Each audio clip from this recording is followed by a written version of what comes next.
Hello everyone and welcome to Gyan Yatri Rupraj. So before starting the video, I just like to show you one what you can see here. You can see bricks, right? And these bricks are forming wall. Exactly.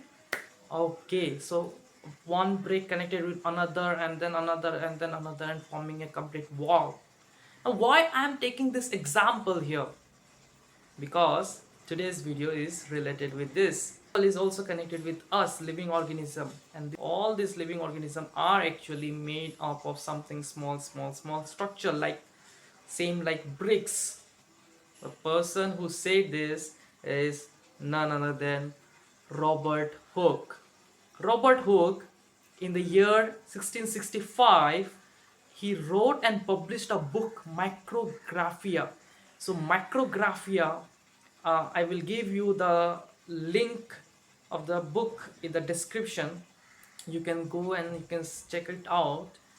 He wrote in his book how he discovered the cell, and he discovered this cell with his invention, and that invention was microscope. Microscope, my dear. Yes, he did revolution in the field of biology. He has first made this microscope, and using this, what he did, he took out the bark of the tree, and in the bark of the tree, in that cork he saw a small compartment like honeycomb. If you seen the beehive, in the beehive, the structure you can see, it's if I'm not wrong, it is hexagonal shaped structure. And this what the revolution came in the field of biology. And that time Robert Hooke stated, yes, the living organism has something small compartments, some small structure, and he defined it as cell. And let's see, we will today discuss about this cell.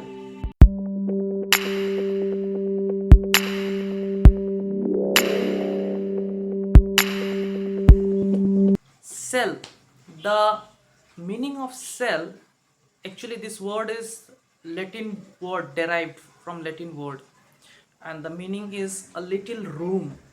And this little room, yes, the cell is a little room, a little space. So if we define the cell is nothing but a basic structural and functional unit of living organism. That is what cell. Now we have seen that how Robert Hooke, his enthusiasm and interest made him to do a research, right? The same enthusiasm, the same thoughts, the same scientific temperament, if we will keep, we can also do something new, right? So this was not the end of the discovery. If we see one by one chronology of this period related to the discoveries of cell, so we will first take the 1665, right? The 1665 was Robert Hooke who discovered the dead, because bark of the tree is dead cells, right? He discovered dead cells.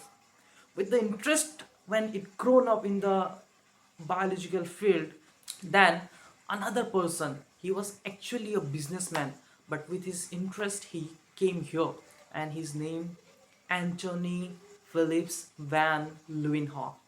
Yeah, Anthony Phillips van Leeuwenhoek. In the year 1674, he observed with his own made primitive microscope a free living cells, taken the sample taken from the pond water. And yeah, he made a second breakthrough by finding out a living cell. And this is not the end here. When Robert Brown did another breakthrough, my dear, 1831, he discovered the nucleus. He said the nucleus are present inside the cell.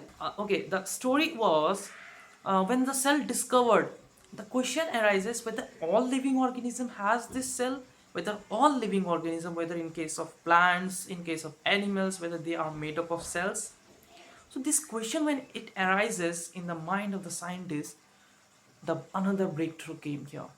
in the year 1838, and in the subsequent year 1839, two scientists separately found out and said, yes, all living organisms are actually made up of cell. So first person, if I will name him, he was Matthias Jacob Scladen. So Matthias Jacob Scladen, who did work in the plants, and he discovered that cells are present in the plants, means plants are made up of cells. And in 1839, Theodor Schwann has discovered that cells are also present in the animals. So cell theory, it's defined it as all living organisms are made up of cells. So this was the conclusion. But again the curiosity developed, if cells are present in the living organism, but from where these cells came? How these cells are present in the living organism, from where it comes? In the year 1855, yes, 1855, Rudolf Virchow has explained this, further expanded and explained this theory, cell theory, and he said that, bringing a second point, that all the cells, right, all the cells formed from a pre-existing cells. Yes, the new cells from the pre-existing cells. So cell theory, the first point, it was mentioned by two scientists, Scladen and Schwann. What they said? They said that all the living organisms are made up of cells, correct.